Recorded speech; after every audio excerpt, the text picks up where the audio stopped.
أعوذ بالله من الشيطان الرجيم بسم الله الرحمن الرحيم السلام علیکم ورحمۃ اللہ وبرکاتہ۔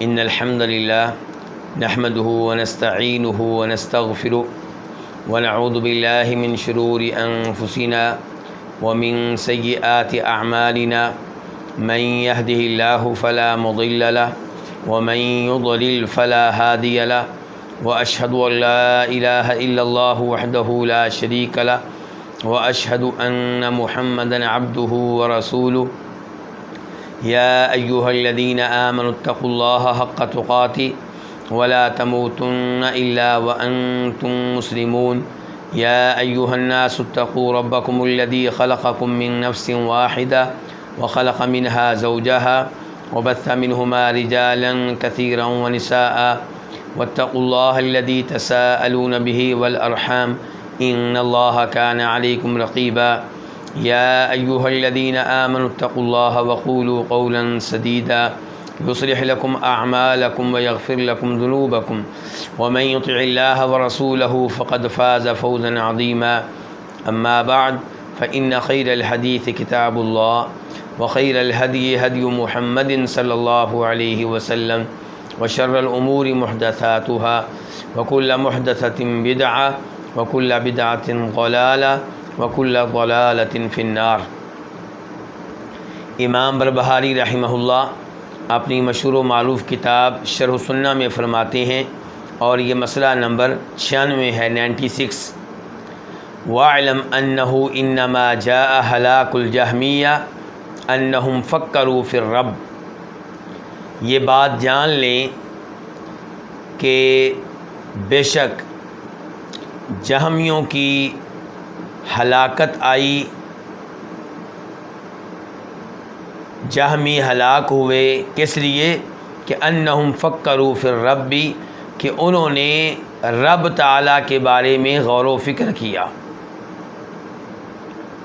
فادخلوا لما وکیف، تو انہوں نے داخل کیا کیوں کو اور کیسے کو۔ وترکوا الاثر، اور انہوں نے احادیث کو ترک کیا۔ ووضعوا القیاس، اور قیاس گھڑا۔ وقاسوا الدین علی رأیہم، اور دین کو اپنی رائے پہ قیاس کیا۔ فجاءوا بالکفر عیانا، چنانچہ وہ کفر لے کر آئے، واضح طور پہ کفر۔ لا یخفی انہ کفر، ایسا کفر جو مخفی نہیں ہے کہ وہ کفر ہے۔ وَأَكْفَرُ الْخَلْقَ، اور انہوں نے مخلوق کو بھی کفر میں ڈال دیا۔ وَاسْتَرَّهُمُ الْأَمْرُ، اور اس معاملے نے ان کو مجبور کیا یہاں تک کہ انہوں نے تعطیل کا موقف اپنا لیا۔ یہ ہے ترجمہ، اور میں جانتا ہوں کہ اس ترجمے سے بہت سے احباب کو کئی چیزیں سمجھ میں نہیں آئی ہوں گی، لیکن انشاءاللہ جب ہم تفصیل میں جائیں گے تو سب چیزیں واضح ہو جائیں گی اللہ کے فضل و کرم سے۔ امام بربہاری یہاں بیان کرنا چاہتے ہیں کہ جہمی ہلاک ہوئے، گمراہ ہوئے، تو اس کی وجہ کیا ہے، اس کا سبب کیا ہے۔ اور جہمی وہ لوگ ہیں جن کے بڑے بڑے وہ عقائد جن کی وجہ سے گمراہ ہوئے، وہ میں آپ کے سامنے رکھ چکا ہوں، اور آج کی گفتگو میں بھی ان کے ان بڑے بڑے عقائد کا تذکرہ آتا رہے گا۔ تو امام بربہاری بیان کر رہے ہیں جہمی کیوں گمراہ ہوئے، کیوں ہلاک ہوئے۔ کہتے ہیں اس لیے کہ انہوں نے رب تعالیٰ کی ذات میں غور و فکر کیا۔ تو کیا اللہ کے بارے میں غور و فکر نہیں کرنا چاہیے؟ نہیں، اللہ کی ذات میں غور و فکر آپ نہیں کریں گے، آپ غور و فکر کریں گے اللہ کی نشانیوں میں، اللہ کی مخلوقات میں۔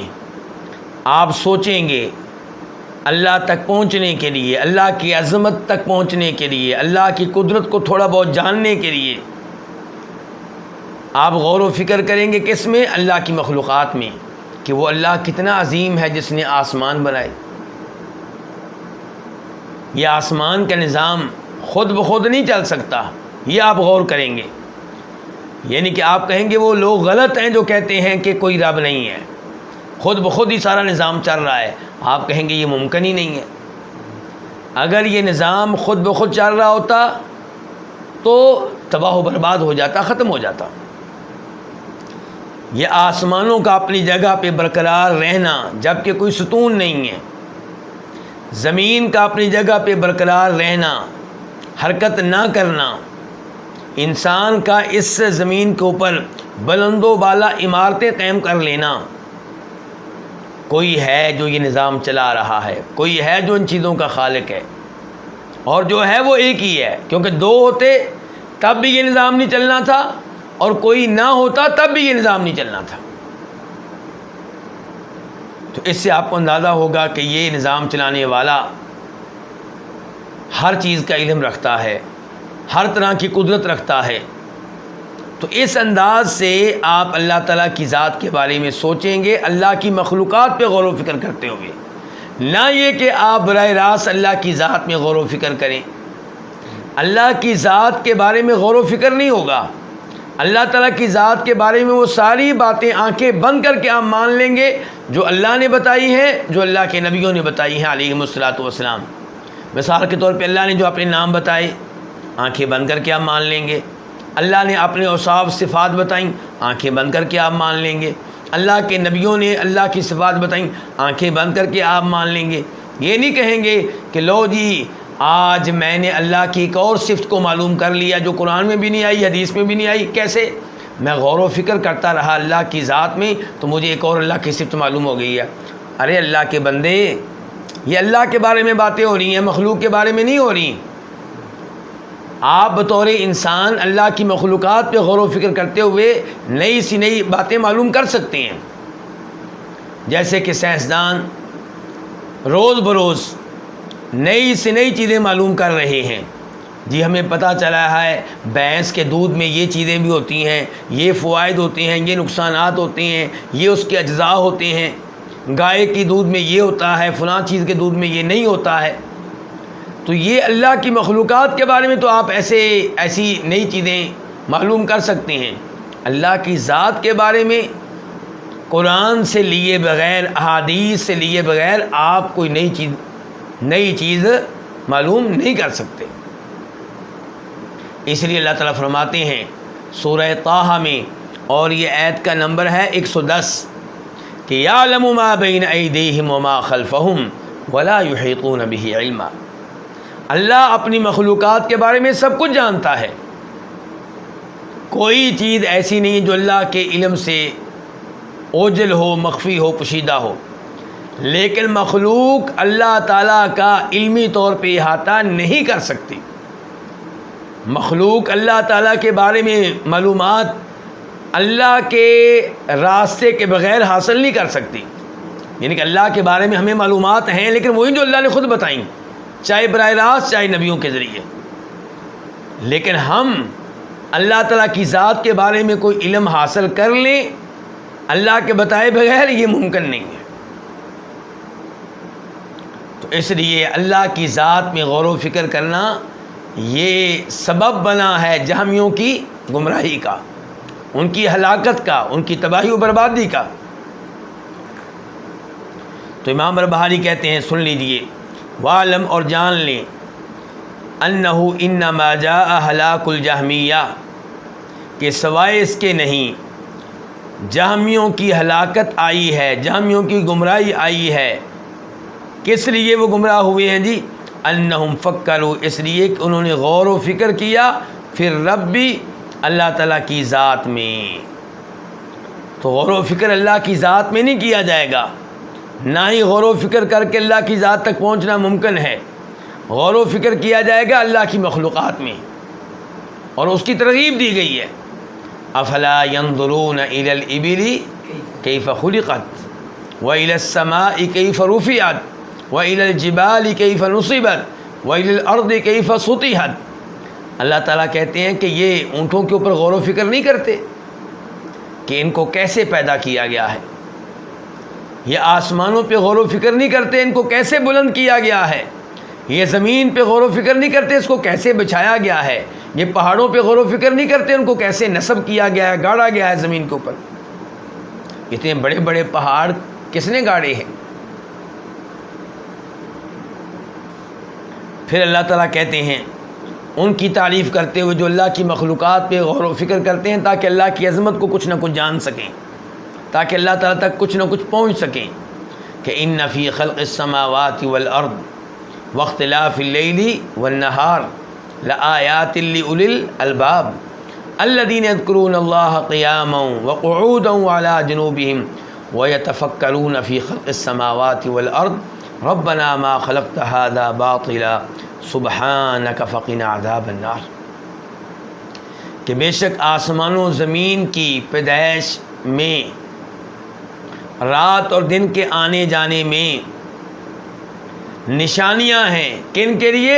عقل مندوں کے لیے۔ کون ہے یا اللہ یہ عقل مند جو یہاں سے سبق حاصل کرتے ہیں؟ فرمایا وہ جو اللہ کا ذکر کرتے ہیں، اللہ کو یاد کرتے ہیں، کبھی کھڑے ہو کر، کبھی بیٹھ کر، کبھی لیٹ کر،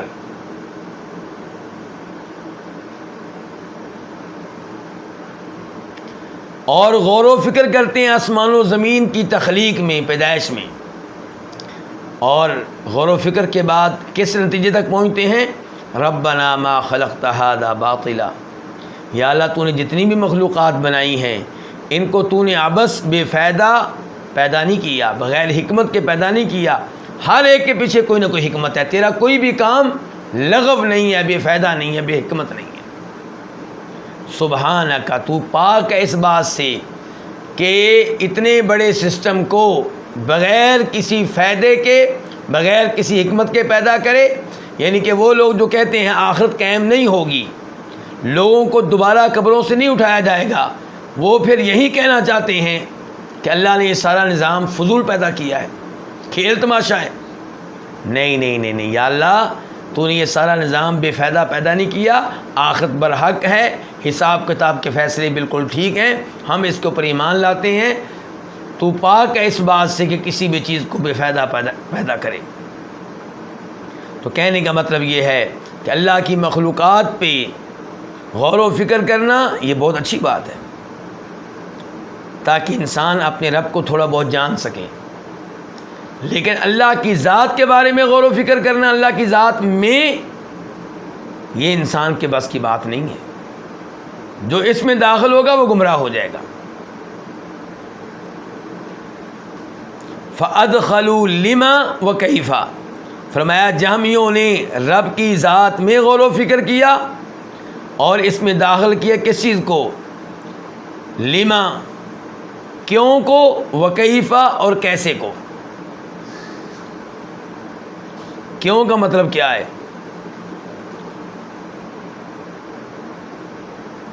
اور کیسے کا مطلب کیا ہے؟ اللہ تعالیٰ فرماتے ہیں لا یسأل عما یفعل وہم یسألون، اللہ سے سوال کوئی بھی نہیں کر سکتا کہ اللہ نے یہ کام کیوں کیا، اور اللہ ہر ایک سے سوال کر سکتا ہے کہ تو نے یہ کام کیوں کیا۔ تو انسان کا یہ کام نہیں ہے کہ اللہ کے ایک ایک کام کے بارے میں کہے اللہ نے یہ کیوں کیا، اللہ نے یہ کیوں کیا، اللہ نے یہ حکم کیوں دیا۔ تو کون ہوتا ہے پوچھنے والا اللہ نے یہ کام کیوں کیا، کیوں کیا، کیوں کیا؟ اعتراض کے طور پہ کوئی نہیں پوچھ سکتا، ہاں حکمت کے طور پہ آپ پوچھ سکتے ہیں کہ مولانا صاحب، شیخ صاحب، یہ جو اللہ نے حکم دیا ہے اس کے پیچھے کیا حکمت ہے؟ کیا نبی علیہ السلام نے کوئی حکمت بتائی ہے اس کی؟ کیا صحابہ کرام نے اس کی کوئی حکمت بتائی ہے؟ اگر معلوم ہو جائے حکمت تو اچھی بات ہے، نہ معلوم ہو تو ہمارا پھر بھی ایمان ہے۔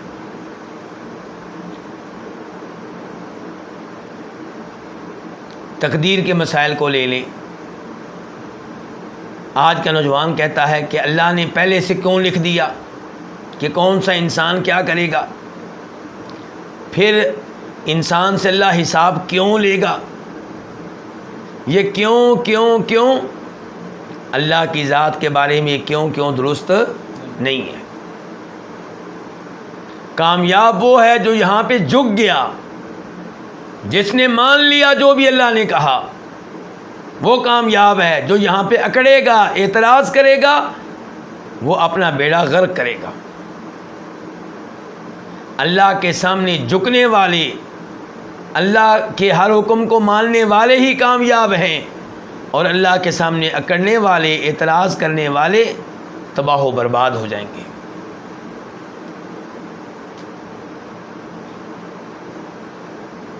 جی اللہ عرش پہ مستوی کیوں ہوا؟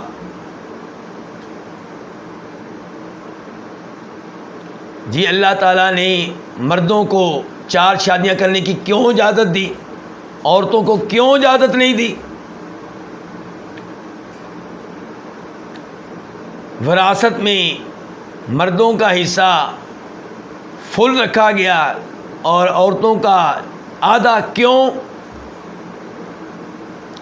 اب یہ بات اگر کوئی اس لیے پوچھتا ہے کہ اس کو ذرا حکمت معلوم ہو جائے، لیکن ویسے وہ کہتا ہے میں مانتا ہوں اللہ نے جو کہا ٹھیک ہے، کوئی حرج نہیں ہے، کر سکتے ہیں یہ سوال آپ۔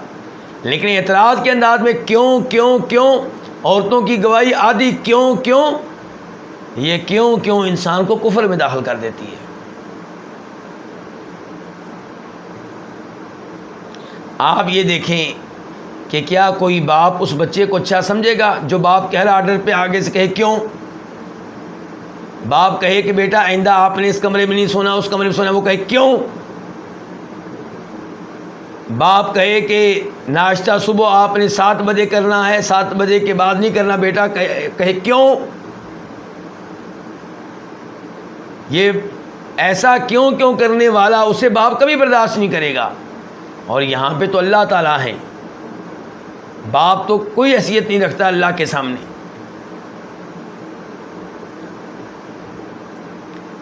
وَكَيْفَ، اور انہوں نے اللہ تعالیٰ کی ذات کے معاملے میں کیفیت کو بھی داخل کیا۔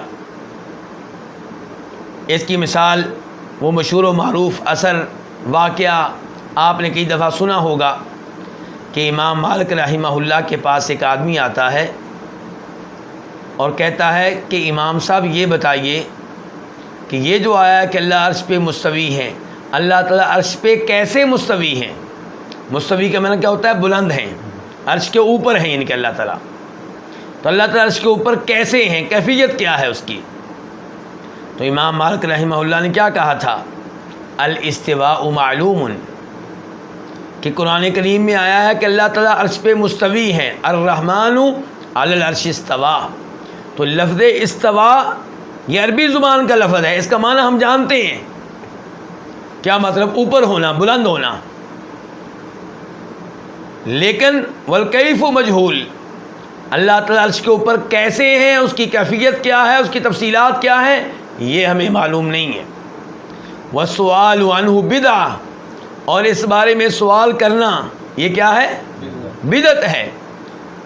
یہ سوال کرنا کہ اللہ تعالیٰ کی کیفیت کیا ہے، اللہ تعالیٰ کے ہاتھ کیسے ہیں، اللہ تعالیٰ کی آنکھیں کیسی ہیں، یہ کیفیت کے بارے میں سوال کرنا بدعت ہے۔ والایمان بہ واجب، لیکن اس بات پہ ایمان لانا ضروری ہے کہ اللہ تعالیٰ عرش کے اوپر مستوی ہیں، عرش سے اوپر ہیں۔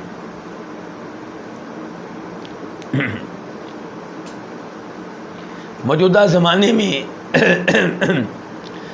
زمانے میں ایک اور چیز سامنے آئی ہے، شاید آپ نے بھی سنی ہو، کہ جو اللہ تعالیٰ کے اوپر ہونے کے منکر ہیں، اللہ تعالیٰ کے اوپر ہونے کے منکر ہیں، اللہ تعالیٰ کے عرش کے اوپر ہونے کے منکر ہیں، وہ کیا کہتے ہیں؟ وہ ان سے کہتے ہیں جو مانتے ہیں کہ اللہ تعالیٰ عرش کے اوپر ہیں، کہ آپ یہ بتائیں کہ عرش اللہ سے بڑا ہے کہ چھوٹا؟ اگر آپ کہتے ہیں اللہ عرش سے بڑا ہے تو پھر بھی آپ کافر ہو گئے کہ آپ نے کہہ دیا عرش اللہ سے بڑا ہے، اور اگر آپ کہتے ہیں عرش اللہ سے چھوٹا ہے تو اللہ تعالیٰ اس کے اوپر کیسے مستوی ہو گئے؟ عقل سے کام لے رہے ہیں اس عقیدے کو غلط ثابت کرنے کے لیے جو خود اللہ نے بیان کیا۔ ہمارا پہلا جواب یہ ہے کہ یہ اعتراض اللہ پہ کرو، ہمارے اوپر نہ کرو۔ ہم نے تو وہ بات ماننی ہے جو اللہ نے بیان کی ہے۔ یہ تفصیلات جو تم ہم سے پوچھ رہے ہو، ہم تو جانتے ہی نہیں اللہ تعالیٰ کی کیفیت کو۔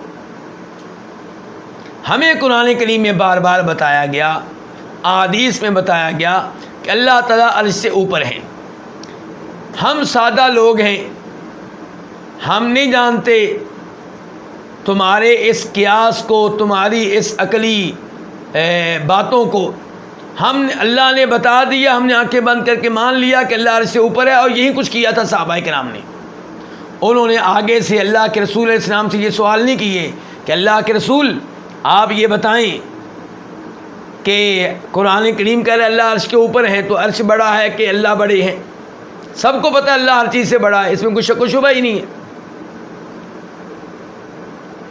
باقی رہا کہ اللہ عرش کے اوپر ہیں، تو آپ لوگوں نے اصل میں اللہ کو قیاس کیا ہے، اللہ کو ملایا ہے مخلوق کے ساتھ۔ اسی لیے تمہارے دل و دماغ میں یہ عقیدہ اتر نہیں رہا، تمہاری عقل اس عقیدے کو قبول نہیں کر رہی۔ تم نے یہ سمجھا کہ اللہ تعالیٰ عرش کے اوپر مستوی ہے، اس کا مطلب یہ ہے کہ جیسے کوئی بادشاہ کسی تخت پہ بیٹھتا ہے، تو وہ تخت بادشاہ سے بڑا ہوتا ہے کہ چھوٹا ہوتا ہے؟ بڑا ہوتا ہے، بڑا ہوتا ہے، اسی لیے بادشاہ اس کے اوپر بیٹھتا ہے نا۔ تھوڑی سی جگہ پہ بیٹھتا ہے، باقی جگہ پھر بھی خالی رہتی ہے۔ تو تم نے اللہ تعالیٰ کے عرش پہ مستوی ہونے کو قیاس کیا مخلوق کے اوپر، یہیں سے تم نے مار کھائی، یہیں سے تم گمراہ ہوئے ہو۔ تمہیں کس نے کہا تھا کہ تم اللہ کے عرش پہ مستوی ہونے کو دنیا کے بادشاہوں کے تخت پہ مستوی ہونے کے ساتھ ملا دو؟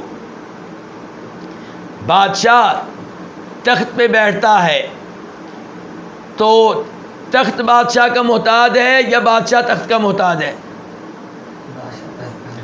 بادشاہ تخت کا محتاج ہے۔ تخت گر پڑے گا تو بادشاہ بھی گیا۔ لیکن یہاں پہ صورتحال یہ ہے کہ عرش اللہ کی مخلوق ہے، عرش اپنے وجود کے لیے اللہ کا محتاج ہے، عرش کا خالق بھی اللہ، عرش کو قائم رکھنے والا بھی اللہ۔ اور ہم نے یہ کبھی نہیں کہا کہ اللہ عرش پہ بیٹھا ہوا ہے، ہم کہہ رہے ہیں اللہ عرش کے اوپر ہے، اللہ عرش کے اوپر ہے، اور یہ عقیدہ ہے کہ بائن من خلقہ، اللہ تمام مخلوقات سے اوپر ہیں اور مخلوقات سے الگ تھلگ ہیں۔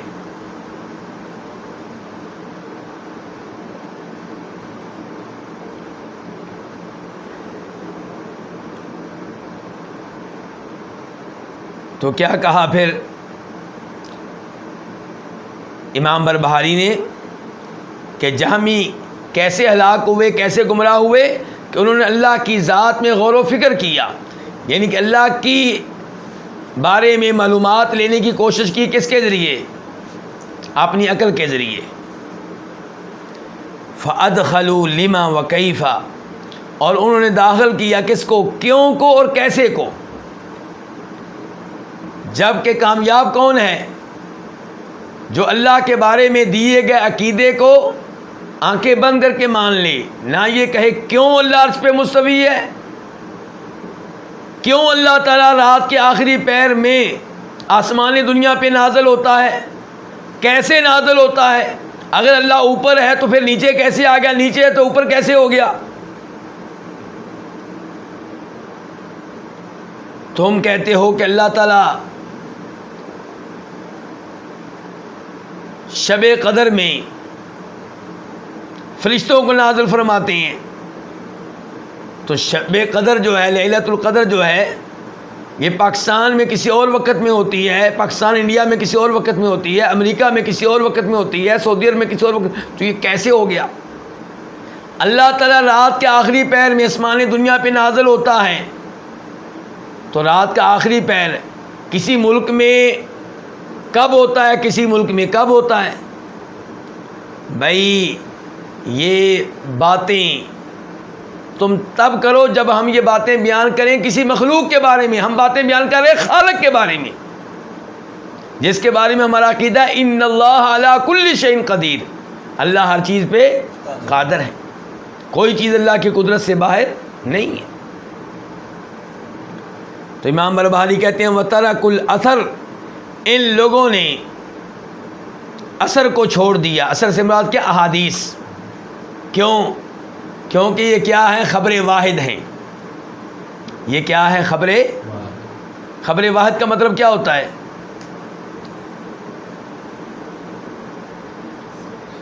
احادیث کی دو اقسام بنائی علماء کرام نے، ایک متواتر اور ایک خبر واحد.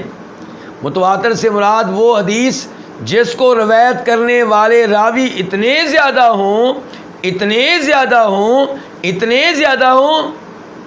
کہ یہ شک ہو ہی نہ سکے کہ یہ روایت انہوں نے خود بنائی ہوگی، اپنے خود انہوں نے ایجاد کی ہوگی. مثال کے طور پہ ایک حدیث کو 70 صحابہ کرام روایت کر رہے ہیں، صحابہ کرام سے لینے والے تابعین بھی 70 ہیں، آگے تبع تابعین بھی روایت کرنے والے 70 ہیں. تو اب اس کے اوپر تو کوئی شک و شبہ نہیں ہو سکتا نا. تو یہ کیا ہوگی؟ متواتر.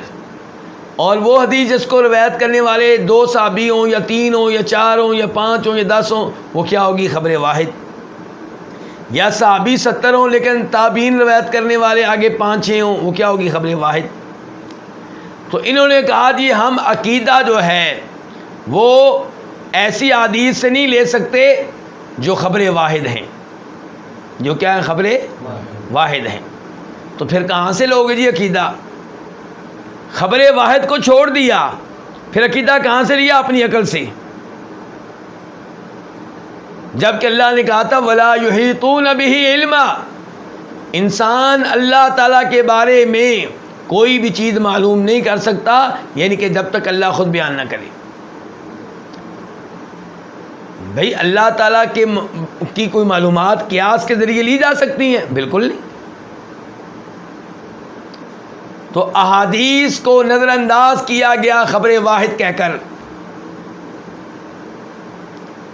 میں نے چند دن پہلے ایک جگہ پہ مثال دی تھی کہ یہ بات کئی لوگوں کو بڑی اچھی لگتی ہے. کیا یار واقعی دین میں احتیاط ہونی چاہیے، اور دین کس سے لینا چاہیے؟ متواتر حدیث سے. عقیدہ کہاں سے لینا چاہیے؟ اور خبر واحد سے عقیدہ نہیں لینا چاہیے، کیونکہ 2 آدمی بیان کریں 3 آدمی بیان کریں، ہو سکتا ہے غلطی ہو جائے. تو بظاہر یہ چیز بڑی پیاری لگتی ہے، لیکن میرے بھائیو متواتر حدیث تو چند ایک ہیں، باقی سب حدیث کیا ہیں؟ خبر واحد ہیں. تو جب آپ خبر واحد کو چھوڑیں گے اس کا مطلب ہے پورے دین کو آپ چھوڑ لیں. اور پھر دین کہاں سے لیں گے؟ اپنی عقل سے. یہ کیا ہوا؟ جب کہ ہم خبر واحد کو ماننے والے ہیں، عقیدہ بھی وہاں سے لیتے ہیں، نماز روزے کے احکام بھی وہاں سے لیتے ہیں.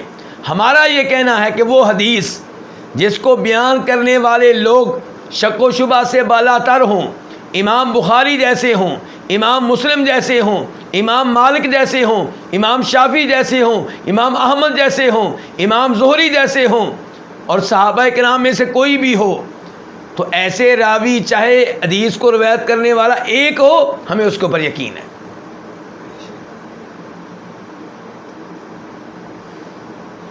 دو ہوں ہمیں یقین ہے، تینوں ہمیں یقین ہے. اگر آپ کو پھر بھی میری بات سمجھ نہیں آ رہی تو میں آپ کو ایک مثال دیتا ہوں. آپ کا پلاٹ ہے، آپ کی زمین کا ٹکڑا ہے، اس کے اوپر کسی بدماش نے کر لیا قبضہ. کس نے قبضہ کر لیا؟ بدماش نے. آپ کیس کو لے کر چلے گئے کہاں؟ کورٹ میں، عدالت میں. جج صاحب کہتے ہیں میں اس بدماش سے پلاٹ لے کر آپ کو دے دوں گا، لیکن میرا مطالبہ آپ سے یہ ہے کہ آپ کم از کم 70 گواہ لے کر آئیں جو گواہی دیں کہ آپ نے فلاں آدمی سے ان کی آنکھوں کے سامنے یہ پلاٹ خریدا تھا. تو جج کا یہ فیصلہ آپ کو کیسا لگے گا؟ پھر کہیے گا نہیں بالکل صحیح، بڑی اچھی بات کی جج صاحب نے، بڑی پیاری بات ہے. یقین تو تب ہوگا 70 آدمی جب آئیں گے. جب جج یہ کہے گا آپ سر پکڑ کے بیٹھ جائیں گے کہ یہ کیسا فیصلہ کر رہا ہے. اگر یہ اپنے اس قانون پہ جاری رہا تو لوگوں کے حقوق ضائع ہو جائیں گے، لوگوں کے پلاٹوں پہ، زمینوں پہ بدماش لوگ قبضہ کر لیں گے. اگر ہر کیس میں یہ یہی کہتا رہا کہ میرے پاس جو دعویٰ لے کر آئے گا اس کے حق میں فیصلہ تب کروں گا جب کم از کم 60 بندے لے کر آئے، 60 گواہ لے کر آئے، 70 گواہ لے کر آئے، تو پھر تو لوگوں کے حق ضائع ہو جائیں گے. تو تب آپ جج کو شاباش دیں گے، آپ کہیں گے بڑا گمراہ ہے، بڑا خبیث ہے یہ. تو یہی صورتحال دین کے معاملے میں ہوئی ہے. انہوں نے کہا عقیدہ لیا جائے گا صرف خبر متواتر سے. اب جو عام آدمی ہے وہ بڑا کہتا ہے یار بڑی احتیاط کرنے والے یہ لوگ ہیں، جبکہ یہ اصول بنا کے انہوں نے دین کا بیڑا گرک کر دیا ہے. پھر انہوں نے کیا کیا؟ پھر دین کہاں سے لیا؟ اپنی عقل سے. خود بھی گمراہ ہوئے، دوسروں کو بھی گمراہ کیا.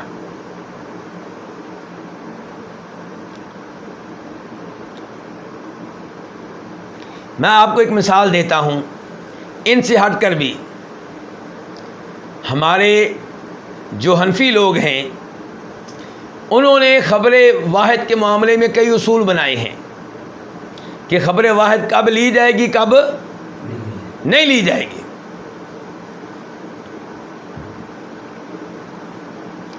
انہوں نے ایک اصول یہ بنایا کہ خبر واحد اس وقت نہیں لی جائے گی جب خبر واحد روایت کرنے والا راوی اور صحابی خود اس پہ عمل نہ کرے بلکہ اس کے خلاف عمل کرے.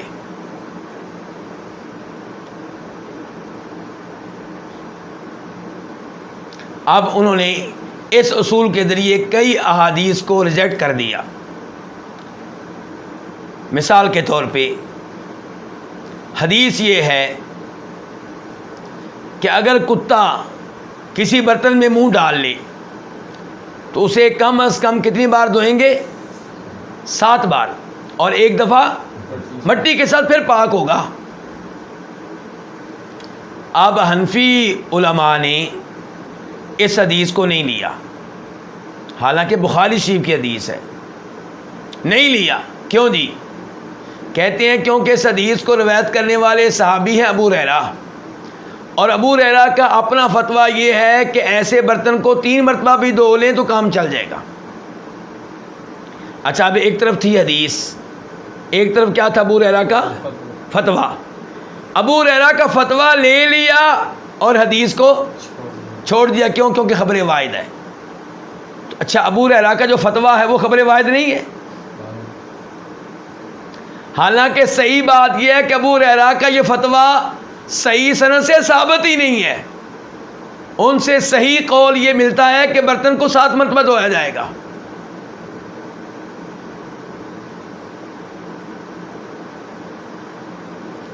ایسے ہی وہ حدیث جس میں آتا ہے کہ نکاح اس وقت تک ٹھیک نہیں ہوگا جب تک کہ نکاح میں لڑکی کے باپ کی اجازت نہ ہو، لڑکی کے ولی کی اجازت نہ ہو. حنفی علماء کرام نے اس حدیث کو بھی ریجیکٹ کر دیا، ماننے سے انکار کر دیا. اسی لیے آپ نے دیکھا ہوگا کہ انڈیا پاکستان میں کئی لڑکیاں بھاگ کر باپ کی مرضی کے بغیر اپنے عاشق کے ساتھ اور اپنے محبوب کے ساتھ کیا کر لیتی ہیں؟ شادی کر لیتی ہیں. کیوں؟ کیونکہ ان کو بتایا گیا ہے کہ اگرچہ یہ کام اچھا نہیں ہے لیکن شریعت کے لحاظ سے جائز ہے. حالانکہ شریعت کے لحاظ سے یہ جائز، شریعت کہتی ہے ایسا نکاح غلط ہے، باطل ہے، نہیں ہوگا. لیکن حنفی علماء کرام نے فتویٰ دیا کہ ایسا نکاح ہو جائے گا. کیوں جی؟ حدیث ہے. کہتے ہیں حدیث خبر واحد ہے، اور سیدہ عائشہ جو اس حدیث کو روایت کرتی ہیں ان کا اپنا عمل یہ ہے کہ انہوں نے اپنی ایک بھتیجی کا نکاح اور شادی کر دی تھی جب کہ اس بچی کا والد سفر میں تھا، موجود نہیں تھا. ہماری گزارش یہ ہے کہ پہلے نمبر پہ سیدہ عائشہ کی حدیث کو لینا چاہیے کہ ان کے فتوے اور عمل کو لینا چاہیے؟ حدیث کو لینا چاہیے، کیونکہ حدیث بیان کرنے میں صحابہ کرام ہم ان کے اوپر 100% یقین کرتے ہیں. لیکن جہاں تک ان کا اپنا عمل ہے اس میں وہ غلطی کر سکتے ہیں، کیونکہ وہ بشر ہیں، انسان ہیں، فرشتے نہیں ہیں۔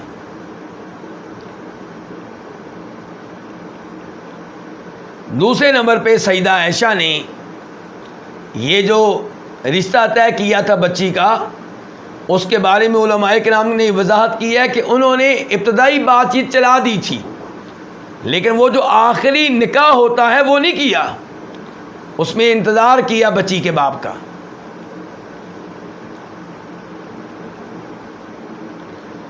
تو کہنے کا مطلب یہ ہے، یہ اصول بنا کر انہوں نے کئی احادیث کو ریجیکٹ کر دیا، اور پھر اپنے اس اصول پہ قائم بھی نہیں رہے۔ کون بلا؟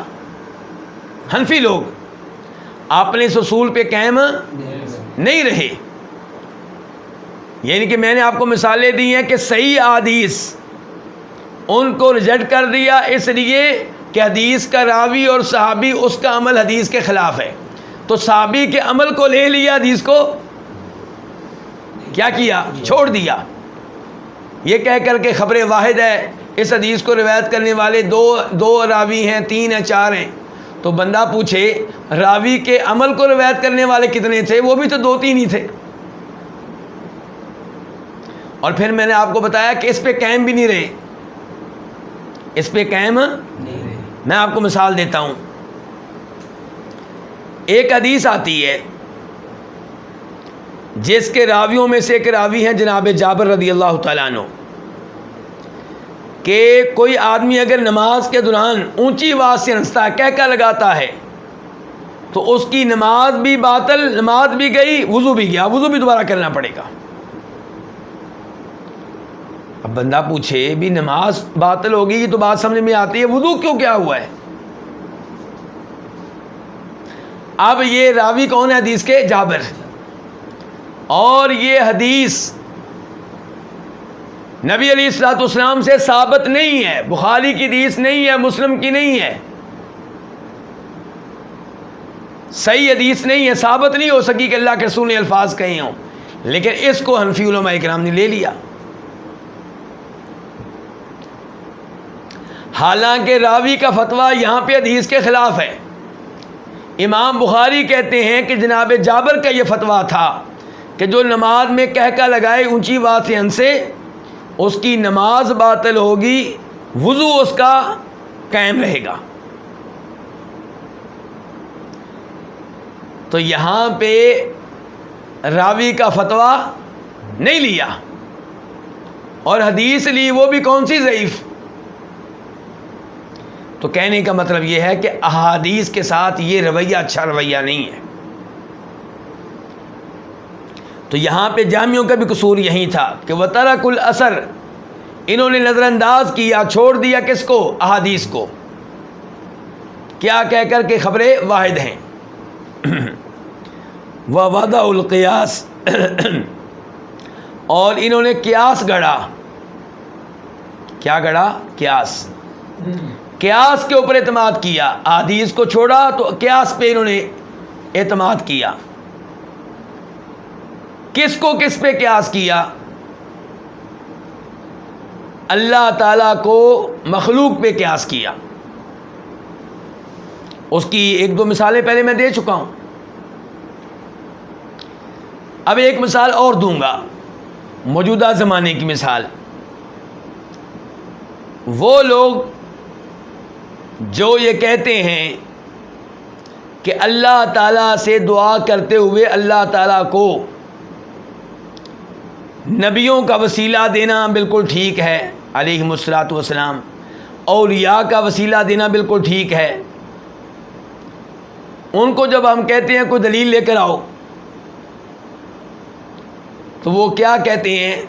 کہتے ہیں آپ ہمیں یہ بتائیں کہ کسی بادشاہ سے آپ نے ملنا ہو تو کیا ڈائریکٹ اس سے مل سکتے ہیں؟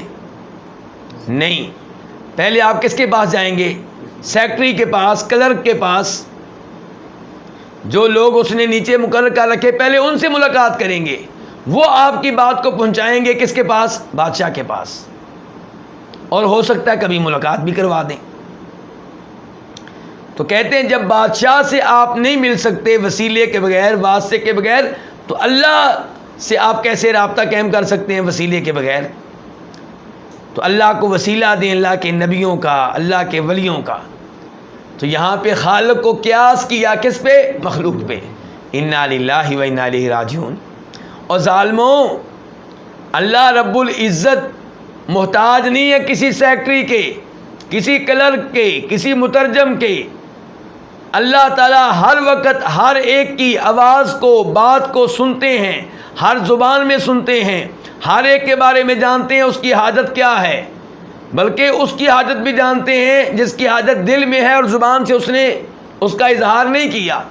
جبکہ دنیاوی بادشاہ ہماری طرح کے ایک وقت میں ایک آدمی کی بات سن سکتے ہیں۔ جس ملک کی آبادی 50 کروڑ ہوگی وہ ہر آدمی کی حاجت کو نہیں جانتے، ضرورت کو نہیں جانتے، ہر ایک کی زبان کو نہیں جانتے، ہر ایک سے ایک وقت میں نہیں مل سکتے۔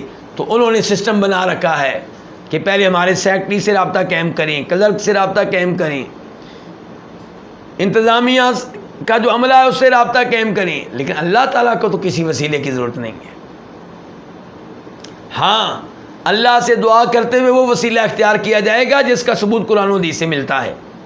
وہ کیا کہ آپ اللہ سے دعا کرتے ہوئے اللہ کو واسطہ دیں اللہ کے ناموں کا، یا اللہ تو رزاق ہے، تو یہ تیرے نام رزاق کا واسطہ مجھے رزق دے۔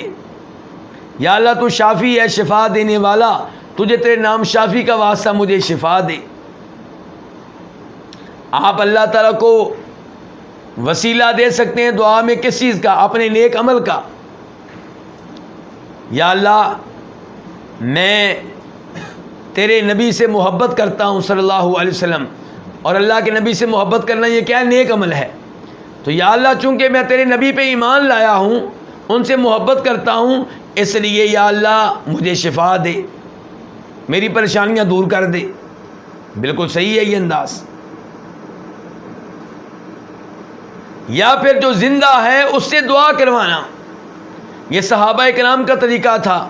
نبی علیہ الصلوۃ والسلام کے پاس آتے اور آپ سے دعا کروایا کرتے تھے۔ لیکن اللہ تعالیٰ کو واسطہ دینا کسی نبی کا، چاہے زندہ ہوں یا فوت ہو چکے ہوں، کسی ولی کا چاہے زندہ ہوں یا فوت ہو چکے ہوں، یہ قرآن و حدیث سے ثابت نہیں ہے۔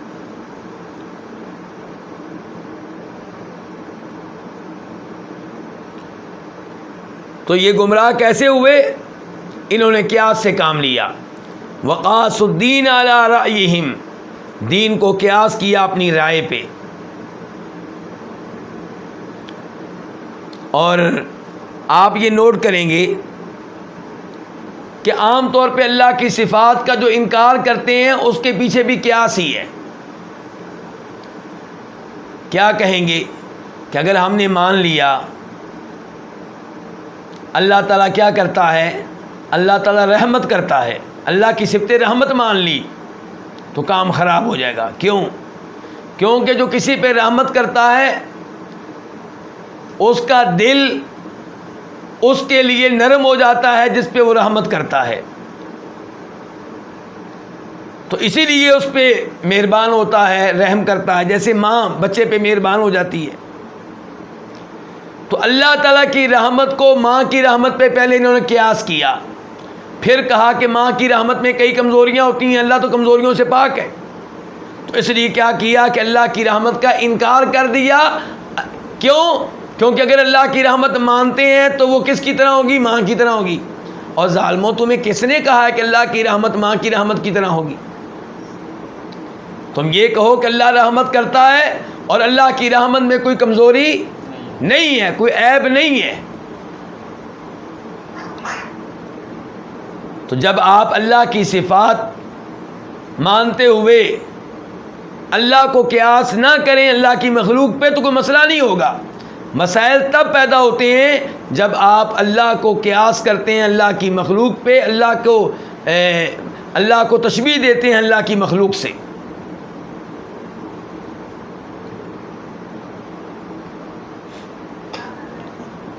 فجاؤوا بالکفر عیانا، امام بربہاری کہتے ہیں کہ یہ لوگ، کون لوگ؟ جہمی، یہ کیا لے کر آئے؟ کفر لے کر آئے۔ کیسا کفر؟ عیانا، کھلا کفر، صریح کفر۔ لا یخفی انہ کفر، ایسا کفر جو عالم دین سے، دین کے طالب علموں سے مخفی نہیں ہے کہ وہ کفر ہو، وہ جانتے ہیں کہ کفر ہے۔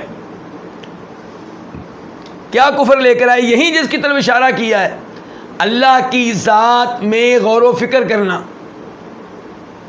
اور اللہ کے بارے میں کہنا اللہ یہ کیوں اور کیسے، یہ سب چیزیں کفر ہیں۔ احادیث کو ریجیکٹ کر دینا، انکار کرنا، یہ کیا ہے؟ کفر ہے۔ عقیدے کو ثابت کرنا رائے کے ذریعے، قیاس کے ذریعے، یہ کیا ہے؟ یہ کفر ہے۔ خصوصاً جب کہ قیاس کون سا ہو؟ قیاس تمثیل، قیاس شمول۔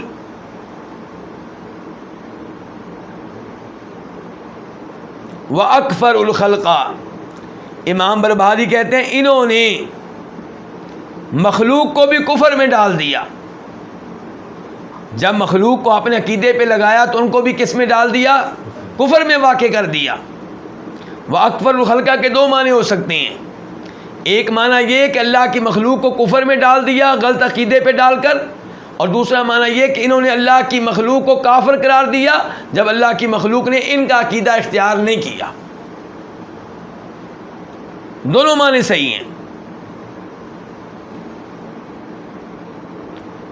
وَسَرَّهُمُ الْأَمْرُ حَتَّى قَالُوا بِالتَّعْطِيلِ، اور اس معاملے نے ان کو کہاں تک پہنچا دیا، یہ چیز ان کو کہاں تک لے گئی، یہ گمراہی جو انہوں نے اختیار کی یہ ان کو کہاں لے گئی؟ یہاں لے گئی کہ انہوں نے عقیدہ اپنا لیا تعطیل کا۔ تعطیل کا مطلب کیا ہوتا ہے؟ تعطیل کا مطلب یہ ہے کہ انہوں نے اللہ کی صفات کا انکار کیا۔ کیا کہا؟ اللہ سنتا نہیں، اللہ دیکھتا نہیں، اللہ کلام نہیں کرتا، نہ اللہ اوپر، نہ اللہ نیچے، نہ اللہ دائیں، نہ اللہ بائیں، نہ اللہ کے ہاتھ، نہ اللہ کی آنکھیں، یہ بھی نہیں، یہ بھی نہیں، یہ بھی نہیں، یہ بھی نہیں، یہ بھی نہیں۔ تو علماء حق نے کہا اس کا مطلب یہ ہے کہ اللہ پھر ہے ہی نہیں تمہارے نزدیک، کیونکہ جتنے تم اوصاف بیان کر رہے ہو کہ یہ بھی نہیں، یہ بھی نہیں، یہ کس کے ہوتے ہیں؟ اس چیز کے جو موجود ہی نہ ہو۔ جو چیز موجود ہوگی اس کی صفات ہوں گی۔ آسمان ہے اس کی بھی صفات ہیں، یہ آسمان وسیع ہے۔ زمین ہے اس کی بھی صفات ہیں، زمین کے اوپر کوئی تبصرہ کرنا چاہے تو کرے گا، اس کو چیزیں مل جائیں گی۔ یہ زمین اللہ کی وہ مخلوق ہے جس کو اللہ نے بچھایا ہے، کبھی کبھی اس میں زلزلہ آتا ہے، حرکت کرتی ہے، ورنہ عام طور پہ قائم رہتی ہے۔ جی زمین کے اوپر کیا ہوتا ہے؟ جی مٹی ہوتی ہے، زمین کے اوپر پہاڑ ہوتے ہیں، درخت ہوتے ہیں، وہ ہوتے ہیں، یعنی کہ ہر وہ چیز جو موجود ہے اس میں کوئی نہ کوئی کیا پائی جا رہی ہوگی؟ صفت پائی جا رہی ہوگی۔ لیکن جب اللہ کے بارے میں آپ کہتے ہیں کہ اللہ سنتا نہیں، اللہ دیکھتا نہیں، اللہ اوپر نہیں، اللہ ادھر نہیں، اللہ علم نہیں رکھتا، اللہ یہ نہیں کرتا، اس کا مطلب ہے کہ تمہارے نزدیک اللہ ہے ہی نہیں۔ تو تعطیل کا مطلب یہاں پہ یہ ہوا کہ ان غلط عقائد نے اللہ کے ناموں کا انکار، اللہ کی صفات کا انکار، اللہ کے کلام کا انکار، ان چیزوں نے ان کو اس گمراہی تک پہنچا دیا، گویا کہ ان کا عقیدہ یہ ہے کہ اللہ ہے ہی نہیں۔ یعنی کہ ایسا نہیں ہے کہ انہوں نے کہا ہو کہ اللہ نہیں ہے، لیکن جو غلط عقائد انہوں نے اپنائے ان کا نتیجہ یہ نکلتا ہے۔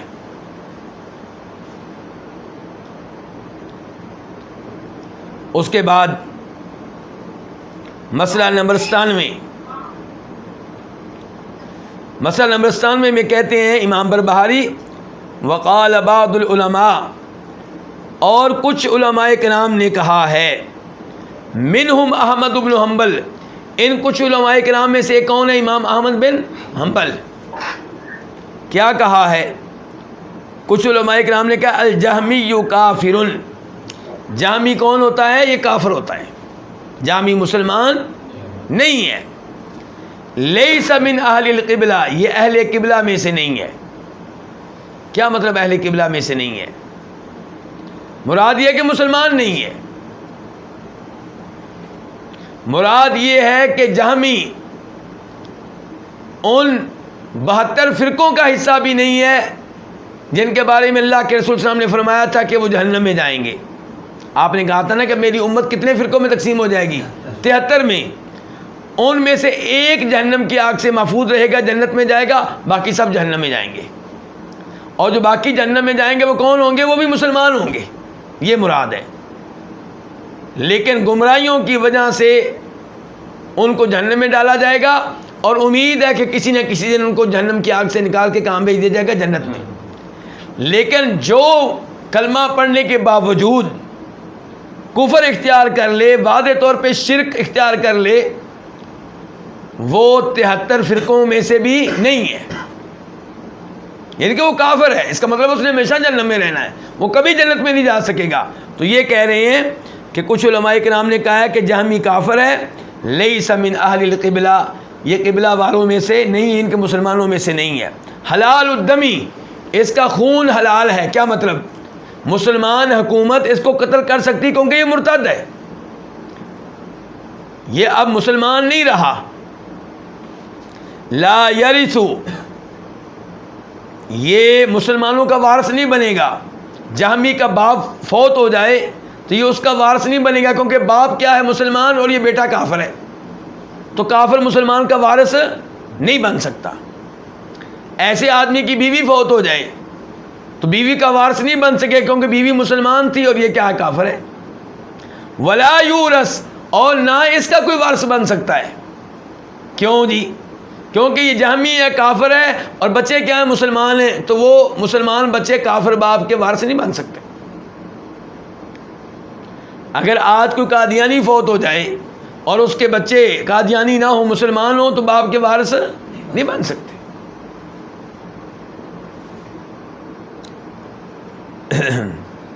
کیوں جی اتنا سخت فتویٰ کیوں ہے؟ سوال یہ پیدا ہوا۔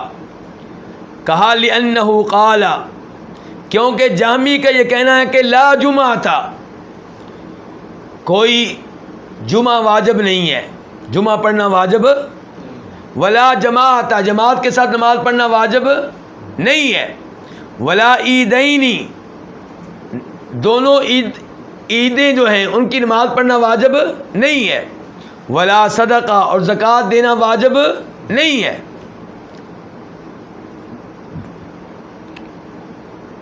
وقالو، اور انہوں نے یہ بھی کہا، یعنی کہ وہ اسباب جن کی وجہ سے ان کو کافر قرار دیا گیا ہے، کہ ان کا عقیدہ یہ ہے کہ جمعہ واجب، کیا واقعی ان کا یہ عقیدہ ہے؟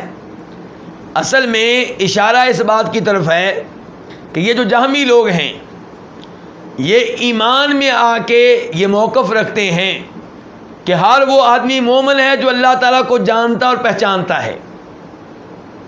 ان کے ایمان نام ہے معرفت کا، ایمان کس چیز کا نام ہے؟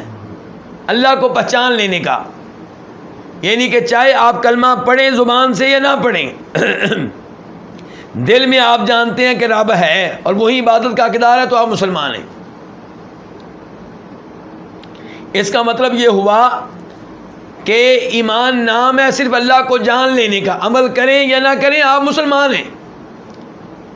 اس کا مطلب یہ ہے کہ جمعہ پڑھنا واجب نہیں ہے، آپ پکے مومن ہیں، چاہے جمعہ نہ پڑھیں، چاہے جماعت کے ساتھ نماز نہ پڑھیں، چاہے نماز عید نہ پڑھیں، چاہے زکوٰۃ ادا نہ کریں۔ جبکہ ہمارے نزدیک ایمان کیا ہے؟ ہمارے نزدیک ایمان نام ہے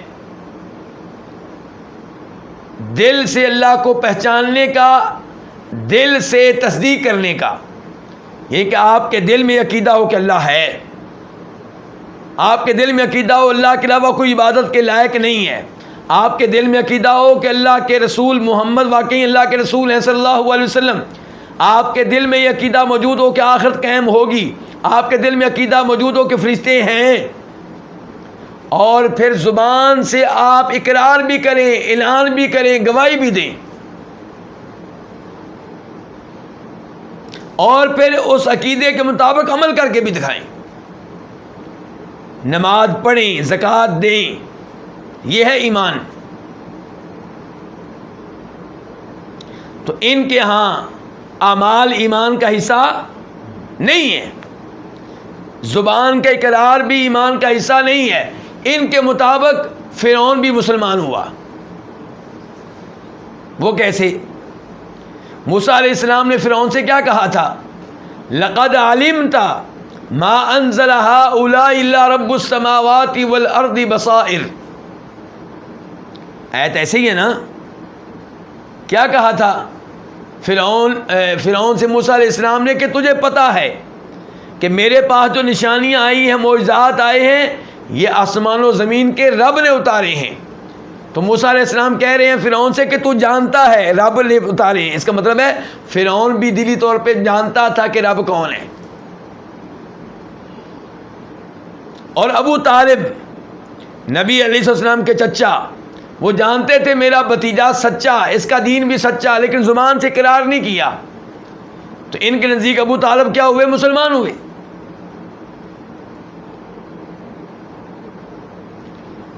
تو کتاب کے مؤلف کہتے ہیں کہ جہمیوں کو کافر کیوں قرار دیا گیا؟ کیونکہ ان کا موقف یہ ہے کہ کوئی جمعہ نہیں ہے، کوئی جماعت نہیں ہے، کوئی نماز عید نہیں ہے، نماز عید الاضحیٰ، ان کی چیزیں واجب نہیں ہیں، ولا صدقہ اور نہ زکوٰۃ واجب ہے. وقالوا، اور اس لیے بھی کہ انہوں نے کہا کہ ان من لم یقل القرآن مخلوق فهو کافر، جو یہ نہ کہے کہ قرآن مخلوق ہے تو وہ کافر ہے. ہمارا عقیدہ کیا ہے کہ قرآن مخلوق نہیں بلکہ اللہ کی صفت، اللہ کا کلام ہے. اور ہم کہتے ہیں قرآن اللہ کی مخلوق نہیں ہے. یہ کہتے ہیں کہ جو کہے کہ قرآن اللہ کی مخلوق نہیں ہے وہ کافر ہے.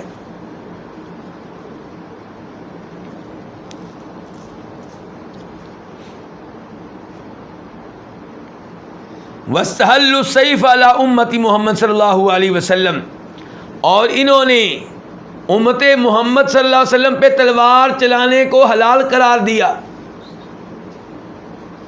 یعنی کہ آپ دیکھیں مامون کے زمانے میں جب یہ عقیدہ آیا کہ قرآن اللہ کی مخلوق ہے، یہ غلط عقیدہ سامنے آیا، تو ان علماء کرام کو قتل کیا گیا، کوڑے مارے گئے، سزائیں دی گئیں جنہوں نے کہا تھا کہ قرآن اللہ کی صفت ہے اور مخلوق نہیں ہے. تو فتویٰ کن کا چل رہا تھا؟ انہی جہمیوں کا.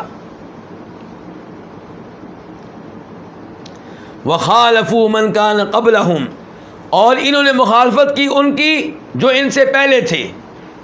ان سے پہلے کون تھے؟ سلف صالحین، صحابہ کرام، تابعین، تبع تابعین. یہ نیا عقیدہ لے کر آئے نا. سلف صالحین کا عقیدہ تو یہ تھا کہ قرآن اللہ کا کلام ہے، وہ تو نہیں کہتے تھے قرآن اللہ کی مخلوق ہے. تو یہ نیا عقیدہ لے کر آئے اور متقدمین کی، سلف صالحین کی مخالفت کی. وَامْتَحَنُوا النَّاسَ بِشَيْءٍ لَمْ يَتَكَلَّمْ فِيهِ رسول اللہ صلی اللہ علیہ وسلم ولا احد من اصحابہ، اور انہوں نے لوگوں کا امتحان لیا ایک ایسی چیز کے ساتھ، ایک ایسے معاملے کے ساتھ جس میں اللہ کے رسول نے کلام نہیں کیا اور نہ آپ کے صحابہ کرام میں سے کسی نے کلام کیا ہے. کیا مراد ہے اس سے جی؟ مامون وغیرہ کے زمانے میں لوگوں کا ایمان کیسے چیک کیا جاتا تھا کہ تم یہ بتاؤ قرآن کے بارے میں تمہارا کیا عقیدہ ہے کہ قرآن اللہ کی مخلوق ہے یا مخلوق نہیں ہے. جو کہتا قرآن اللہ کی مخلوق ہے اس کو یہ مسلمان مانتے، کہتے یہ امتحان میں کامیاب ہو گیا. اور جو کہتا تھا کہ قرآن اللہ کی صفت ہے، مخلوق نہیں ہے، اس کو یہ کافر قرار دیتے، اس کو قتل کرتے. تو امام برباری کہہ رہے ہیں کہ انہوں نے لوگوں کا امتحان لیا ایک ایسی چیز کے ساتھ جس میں اللہ کے رسول نے کوئی کلام نہیں کیا، نہ آپ کے صحابہ کرام میں سے کسی نے. اللہ کے رسول یا صحابہ کرام نے یہ نہیں کہا کہ قرآن اللہ کی مخلوق ہے. ان کا عقیدہ یہ تھا قرآن اللہ کا کلام ہے، جب اللہ کا کلام ہے تو اللہ کی صفت ہے. اس موضوع پہ مزید گفتگو جاری رہے گی، لیکن میں یہاں چند عبارتیں آپ کے سامنے رکھنا چاہوں گا جس سے پتہ چلے گا کہ واقعی ان لوگوں کو سلف صالحین نے گمراہ قرار دیا ہے. یہ میرے پاس کتاب ہے خلق و افعال العباد، یہ امام بخاری کی کتاب ہے. کس کی کتاب ہے؟ امام بخاری کی. خلق و افعال العباد کا مطلب یہ ہے کہ یہ عقیدہ کہ بندوں کا عمل جو ہے وہ اللہ کی مخلوق ہے، اور واقعی بات صحیح ہے. ابھی میں گفتگو کر رہا ہوں یا میں جو بھی عمل کرتا ہوں، جو بھی کہتا ہوں، میرا کہنا میرا عمل کرنا یہ کیا اللہ کی مخلوق ہے؟ ہمارا بھی خالق اللہ، ہمارے اعمال کا خالق بھی واللہ خلقکم وما تعملون، اللہ تمہارا بھی خالق، تمہارے اعمال کا بھی خالق۔ تو اس موضوع پہ امام بخاری نے کتاب لکھی ہے۔ اچھا اب اس میں دیکھیں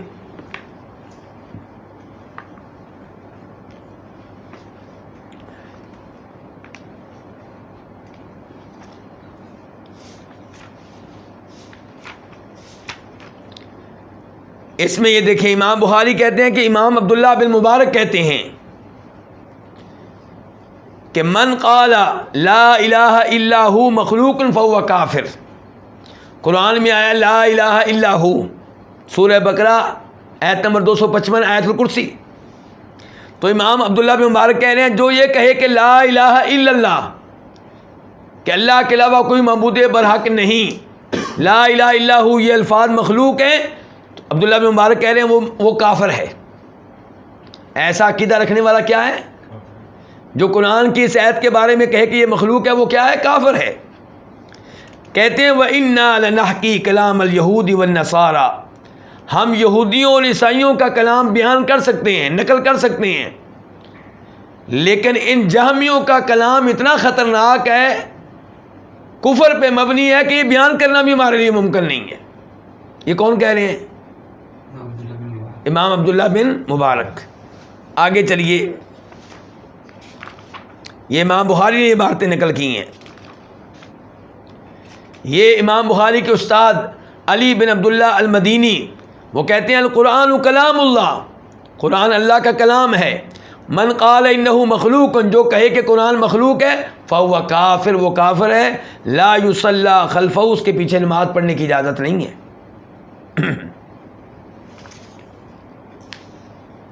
پھر دیکھیں امام بخاری خود کہتے ہیں نظرت فی کلام الیہود والنصارى والمجوس، میں نے یہودیوں کا کلام پڑھا ہے، عیسائیوں کا پڑھا ہے، مجوسیوں کا پڑھا ہے۔ فما رأیت قوما ضل فی کفرہم منہم، لیکن میں نے کسی قوم کو ان سے زیادہ گمراہ نہیں پایا کہ ان سے زیادہ جہمیوں سے زیادہ۔ وإنی لاستجہل من لا یکفرہم الا من لا یعرف کفرہم، جو جہمیوں کو کافر قرار نہ دے وہ میرے نزدیک جاہل ہے، سوائے اس کے جو ان کے کفر کو جانتا اور پہچانتا نہیں ہے۔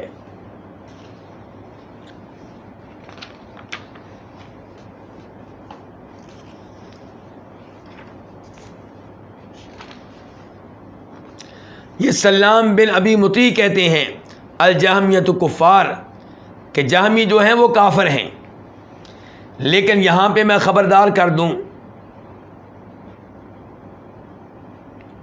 کہ ان کے عقیدے کو کفری عقیدہ قرار دیا جا رہا ہے، لیکن کسی خاص آدمی، کسی معین آدمی کو ہم کافر قرار نہیں دیں گے۔ یہ کہہ دینا آسان ہے کہ جہمی کافر ہیں، لیکن فلاں آدمی میرے سامنے گزر رہا ہے یہ جہمی اور یہ کافر ہے، یہ کہنا درست نہیں ہے۔ نام لے کے یا اشارہ کر کے کسی خاص آدمی کو کافر قرار دینا، اس کی کئی شرائط ہیں، اس کے کئی اصول ہیں، اس کے کئی قاعدے اور ضابطے ہیں، تو اس معاملے میں احتیاط کرنی چاہیے۔ یہاں پہ میں آپ کے سامنے امام ابن تیمیہ کی کچھ عبارت آپ کے سامنے رکھنا چاہوں گا۔ یہ ان کا فتاویٰ ہے، جلد نمبر 7 اور صفحہ نمبر 619۔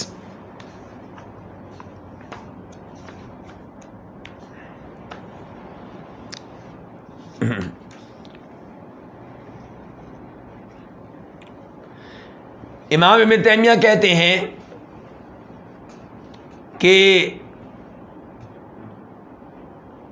حق بات یہ ہے کہ ان القول قد يكون كفرا كمقالات الجہمیہ الذين قالوا ان اللہ لا يتكلم ولا يرى في الآخرة ولكن قد يخفى على بعض الناس انه كفر، کہ کبھی ایسا ہوتا ہے جو عقیدہ آپ بیان کر رہے ہوتے ہیں، جو الفاظ آپ ادا کر رہے ہوتے ہیں، وہ کفر پہ مبنی ہوتے ہیں، جیسا کہ جہمیوں کے عقائد ہیں، ان کے اقوال ہیں، ان کی باتیں ہیں۔ نمبر ایک ان کا یہ کہنا کہ اللہ کلام نہیں کرتا، یہ کفر ہے۔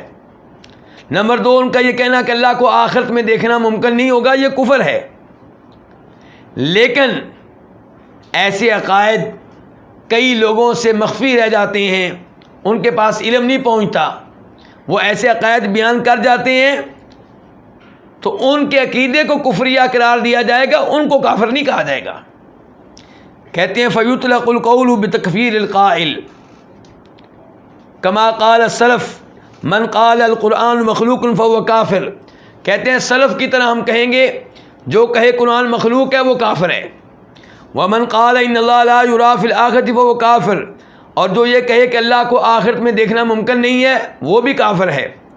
ولا یکفر الشخص المعین، لیکن کسی خاص آدمی کو کافر نہیں کہا جائے گا حتیٰ تقوم علیہ الحجہ، حتیٰ کہ اس کے سامنے دلائل واضح کر دیے جائیں، اس کے سامنے دلائل رکھے جائیں اور بتایا جائے کہ بھی آخرت میں اللہ کو دیکھنا ممکن ہے، قرآن نے یہ کہا ہے، حدیث نے یہ کہا ہے، سارا عقیدہ واضح کر دیا جائے، اشکالات دور کر دیے جائیں، پھر خاص آدمی کو آپ کافر کہہ سکتے ہیں، بلکہ اس کے علاوہ بھی کئی شرائط ہیں۔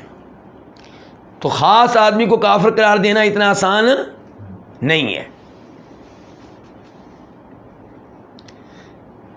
کہتے ہیں کمن جہد وجوب الصلاۃ، جیسا کہ کوئی آدمی نماز کے وجوب کا انکار کرے، وہ کہے میرے نزدیک نماز پڑھنا واجب نہیں ہے، زکوٰۃ کے وجوب کا انکار کرے، شراب پینے کو حلال قرار دے، بدکاری کرنے کو حلال قرار دے اور ان چیزوں کی تعویل کرے، تو آپ اسے نام لے کر کافر قرار نہیں دے سکتے۔